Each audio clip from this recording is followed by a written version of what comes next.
Welcome to our channel. In the last session, we discussed the predicate logic for representing the knowledge. And the add-on to predicate logic is the logic programming, which is also a paradigm for representing the knowledge. Simply, logic programming means it's simply based on a formal logic. Simple thing. Instead of giving the instruction step by step, simply it defines the facts and rules.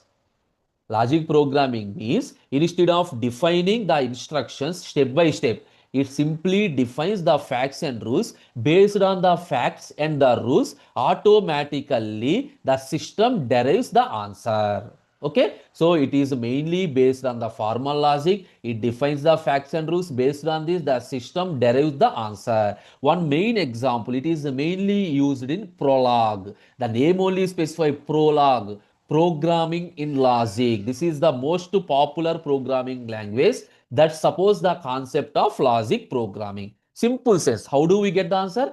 First, the programming defines some facts. Based on the facts, it follows some rules. Once these two are defined, I have given some query. Based on the query, so it checks all the facts and rules. Finally, it produces the answer. Now, what is the structure? The structure mainly consists of the facts. Facts means the base knowledge. Facts means the base knowledge. For example, human of Socrates. That means Socrates is a human. This is the basic knowledge. Rules means on that knowledge, what are the conditions we are applying? That is the conditional knowledge. Mortal of X to human of X means if I am writing some condition, what is X is mortal if X is a human. If is a mortal, if X is human, that is here I am writing the case if queries. Once I know these two things, I am asking some question to the system. How do you this one? Question mark. Mortal of Socrates. What is the answer? Based on the queries. Answer is simply yes. Why? Human is a Socrates, and if he is a human, he is a mortal. Obviously, Socrates is human.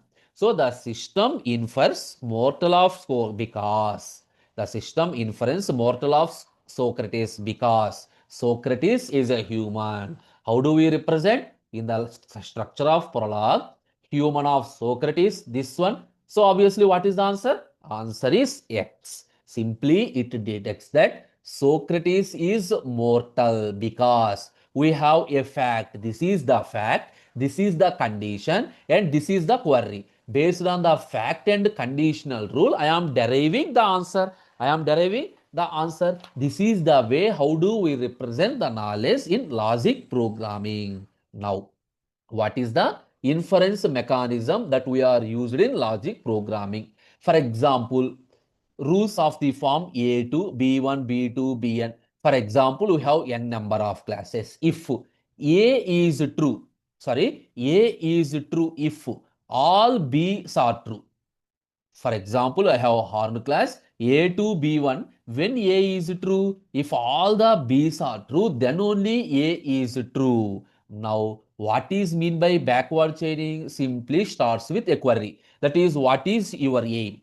Find the rules that satisfies the condition. From that, we are generating the subcodes until we are finding the matching.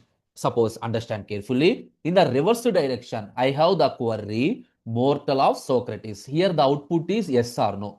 From this, what is the rule I have? Mortal of X to human of X.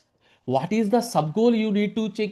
If X is a human, X is a mortal. Understand carefully. If X is a human, then X is a mortal. Here also, if this is true, this is true.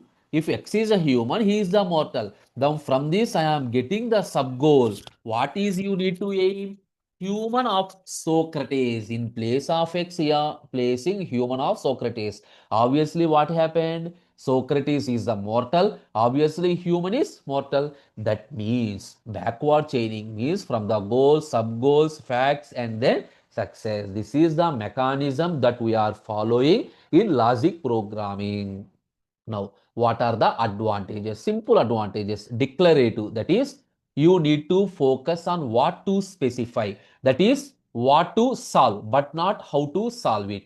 The natural for knowledge representation. That is, we are representing simply facts and rules. Supports inference. That means it is mainly useful in expert systems. What is the disadvantages? Efficiency. Compared to previous, it is somewhat complex reasoning. Obviously, if it is complex, it may be slow. Handling uncertainty. Some facts may be missing. If one fact missing means obviously it leads to wrong decisions. So you need to maintain extensions by using probability. Expressive trade-off. Obviously, some real world domains are hard to capture. So obviously it must be expressive. Finally, the predicate logic, whatever we discussed in the previous session, it represents the objects and relations and general knowledge. But coming to logic programming, whatever we discussed, those are implements. So implements the concepts practically. And this logic programming uses backward chaining for checking, that is for automated reasoning. Clear? This is the concept of logic programming. In the next sessions, we discussed another method of representing the knowledge like semantic networks, frames based on network. We will discuss each and everything. Right now, what we have completed? Logic based representation. One is a predicate logic and the second one is the logic programming. That is the end of today's session. Thank you.